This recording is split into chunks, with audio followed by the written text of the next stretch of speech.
Our students know the expectations when they come in is to move around. When I say freeze, they stop, they focus on the speaker, and they're on level 0 for listening. And then when I say go, we're right back into activity. They're being safe as priority. Safety, fairness, and fun is our expectations in here. The first few weeks of Carri Rogers' physical education class set the tone for the remainder of the year here at Chansey Elementary. Let's say it's the first day of school and they come in, and I'll have them in their spots, in their seats. They're all assigned seats just like they are in the classroom. That's what they're used to. And then I'll demonstrate. I'll give them my expectations. Here's our routine.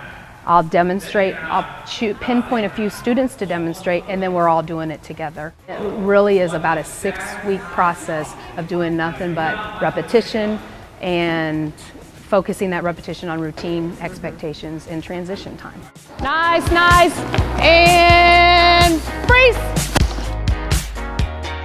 Transition cues are an important part of Carri's class. The stop cue is freeze, and they get into what's called an athletic stance. So it allows them a little power over that freeze. They get to be creative. They can be a basketball player or a baseball player or a football player, and they can change it up. So it's more of a partnership on the freeze. I want them to freeze because I'm ready to move on to something else. They want to freeze because they get to showcase whatever their creativity is. Smack by a stick. All right, ready, go.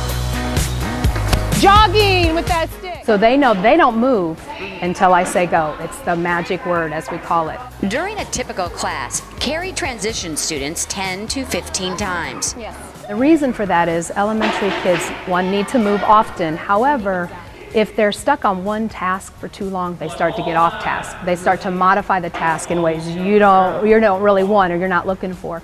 So stopping and transitioning often gives them small breaks in your focus. So they're focusing on a task, you see that maybe they need to move on to something else. Stop, transition to something else, stop, transition to something else. So they're constantly getting something new, but not for very long. Transitions are used, for instance, between fitness activities. Check your heart rate. 5 components of fitness are aerobic endurance, muscular strength, muscular endurance, body composition, and we talk about stress management as well, but then also flexibility. So there's really 6 main ones that we talk about, and we try to incorporate that into every lesson. They have fitness time, which I use twofold. One, for knowledge for the students and experience, but I also use it for my management. If I see there might be a little off task in the skill development, I'll just shout out that word fitness and they know exactly what to do. It gets them back on task and gets them refocused. Skill development is another area covered in each of Carri's classes. The goal of skill development is to give them a wide variety of skill development. We don't just focus on team sports, we focus on the skills in team sports. So we break it down to very elementary, but we give them a lot of opportunities to practice. So we might practice dribbling skills, but we do dribbling in floor hockey and basketball and soccer. So we use the sport skills as a base for our skill development, but we do a lot of individual skill development within those sports units. A wide variety of experiences during elementary years will allow students to have the confidence to try many sports once they move on to middle school. For health content, Carri transitions to the Knowledge Board.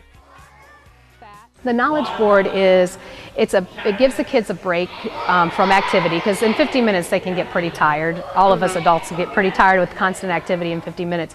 So it's a break for the kids, but it's also getting in my health content that my program of studies says I need to do. And I'm only seeing them once a week. I want to get a little bit of everything in. So we use the Knowledge Board for mostly health content. State the objectives, learning objectives for the day, and then moving into whatever health unit, that topic that we're covering. Eggs provide your body with protein. We know that most kids need to hear things about 30 times before they commit it to memory. So we, and if we want to address the multiple areas of learning, so they see it, they hear it, they read it. So all those kids who are great readers, they learn best by reading. The kids who are auditory learners, they do best by hearing. And then the kids who say it, then they're saying it and hearing it at the same time. So you're kind of covering those different learning styles all at at your knowledge area. Physical movement is always used as a reward, never a punishment. We have what we call victory laps here, and when kids are caught doing the right thing, when maybe there's more kids that are a little off task, we'll stop, freeze, I'll pinpoint what they were doing, what my expectations were, and they get to take a victory lap. It's just celebrating them doing the right thing and being a good role model. Finally, how does Carri monitor improvement? Nice knee bend over here. She's even got. I do a lot of assessments. You'll see a rubric checklist today where I have my expectations listed at the top, and I may put an X next to a student that's not quite demonstrating the way I want them to demonstrate. And then I'll focus on that student. Maybe once during activity, I'll go over to that student and give some one-on-one feedback of, you know, here's what I'm seeing and here's what I want to see. And I may have to ask them why is that important? Maybe it be safety or their learning or whatever the case may be. So again, sharing that ownership with the student and knowing that it's not just me that wants it to happen, they should want it to happen as well. I'm using a lot of force. My philosophy is to be a role model for the students. And if I want to be a role model, I have to be out there doing it with them. I have to be enjoying it. If I want them to have fun, I need to have fun. If I'm sitting down in a chair, that says to them, I don't really think this is important. If I'm shouting and screaming at them, it's not creating that safe, fun environment. So by establishing routine and expectations and me doing it with them says to them, I think this is important.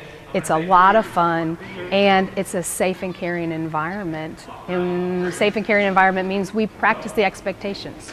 I'm not screaming and yelling. We just practice it over and over again. Breakfast, it won't sit in your Yeah, you burn it up for energy. If you eat it